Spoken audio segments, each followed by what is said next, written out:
Hello friends. Today we'll use another form of flow control to simplify complex conditions.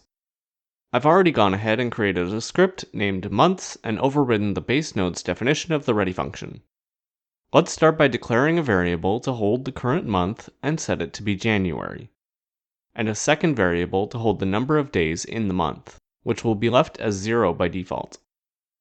We can print out a simple sentence stating that the number of days in January is 31. But first we want to populate our variable with the number of days based on the value of month. So let's write a function that can do just that. Assign the number of days in the month to be returned from a function we will write, which will accept the month as an argument. Giving this function a definition, accepting the month as a parameter of type string, it also needs one more piece of information, a return type. The type of value returned by a function is defined after the parentheses with a hyphen and greater than sign, an arrow, followed by the type name. In this case, it is an integer, representing the number of days in the month. If we do not specify a return type, the return type for any function we write is null by default.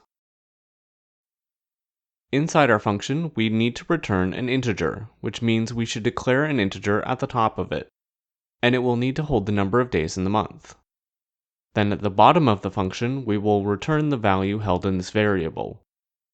Between these two lines, we need to populate our variable with the correct number of days based on the month. If the month is January, then the number of days is 31. We learned previously that we can provide an alternative with the else keyword, but that only provides us with 2 options out of the 12 we need. We can use another keyword, elif, short for else if, to provide another condition which will be checked if the original condition was false. So else if the month is February, then the number of days is 28. And we can repeat this as many times as we need to, providing a case for every possibility. But many of these options have the same outcome, either 30 days or 31 days. We could vastly improve the efficiency of this if statement by combining the most common outcome, 31 days, to be the default case, and replace all of them with a single else keyword at the end. So if the month is not February, or any month with 30 days, then the number of days must be 31. All of the cases resulting in 30 days can also be combined into a single statement using the OR operator. If the month is September, or if the month is April, or if the month is June, or if the month is November, then the number of days is 30. But the statement is quite long, with more cases it might run off the screen. For simple case-by-case statements like this, there is a cleaner and easier to use keyword than the if statement, called match. Match is followed by the name of a variable, a colon, then an indented block of code. Inside a match block, we can specify any number of specific cases for the value of the variable. Let's start with February. The case is also followed by a colon, and another indented block of code. This code will only be run if the value of month is February.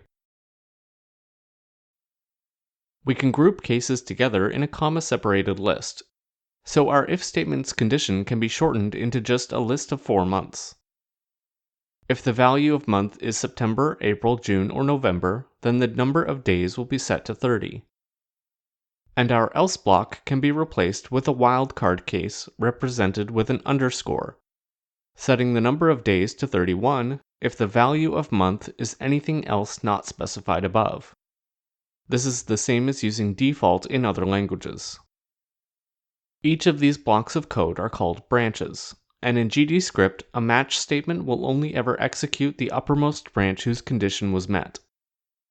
In other languages, this is similar to a switch statement, but differs in that switch statements can execute more than one branch if multiple conditions are met. Because of this restriction, there is no need to include breaks in match branches. If we wanted to print out the number of days in every month, we would probably want to use a loop, but we can't simply count or increment a string like January to somehow become February. So it is common in code when representing things that exist in a sequential order to put them in a numbered list, called an enumeration. An enumeration in GDScript is just a group of related constants. So we might have a constant for January with a value of 1, another for February with a value of 2, etc.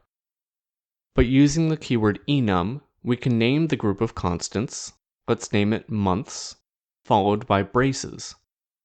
Inside the braces, we can group the constants together and they will each be assigned a number automatically based on their position in this list. Anything contained within the braces does not need to stay on one line, and can be broken up into whatever format you prefer to make it more readable. Indentation doesn't matter here, but usually when writing anything encased in braces, most coders will indent the contents so it looks similar to a function. While I prefer the braces to be lined up vertically, many coders prefer to put the opening brace on the declaration line like so. Just like constants, enumeration entries are conventionally named in upper snake case. Now that we have an enumeration, the month can be restricted to the type of this enumeration. We can also assign it a value from the enumeration, starting with its name, followed by a period, then the entry in the list. The month being appended to the string output is no longer a string itself, and must be cast to a string before it can be appended. The argument being passed to the number of days is no longer a string and is now a month, and we can alter our function to accept a month as a parameter too. Since month is now a month, not a string, we'll need to change our conditions to match, using the name of the enumeration, followed by a period, then the entries in the list. But when we print out the results, we see that instead of January, our month is written as the number 0. While the type of our variable is a month, which is an enumeration, the actual value is treated as an integer, its position within the enumeration. Since January is the first entry, its value as an integer is 0, February would be 1, etc. This allows us to modify the value of month with simple arithmetic, so January plus 1 becomes February. If we wrap this code in a loop that repeats 12 times, we can iterate through all 12 months with ease. But what about writing the name of the month as a string? We could do this in a couple of different ways. Our enumeration type has a property named keys, which is all of our entries as an array of strings. If we index this array using our integer variable, it gives us the entry name as a string matching that number. But following the upper snake case naming convention, we may not want to print out the name this way. We could rename all of our enumeration keys in Pascal case instead,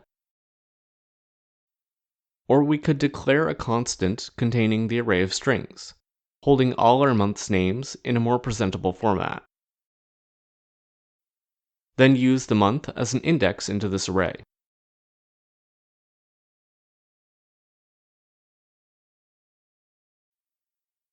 Another thing we can do with enumerations is manually set the values of the entries using the assignment operator.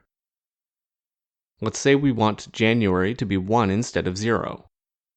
The rest of the entries will automatically update their values to increment from 1, so February is now 2. But this no longer matches the constant array indices.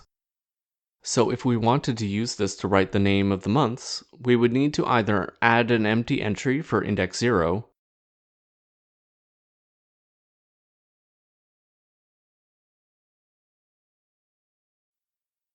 or subtract 1 from the month as it is being used to index the array. In the next lesson, we'll learn more about how the engine uses and executes our scripts. I'll see you in the next lesson.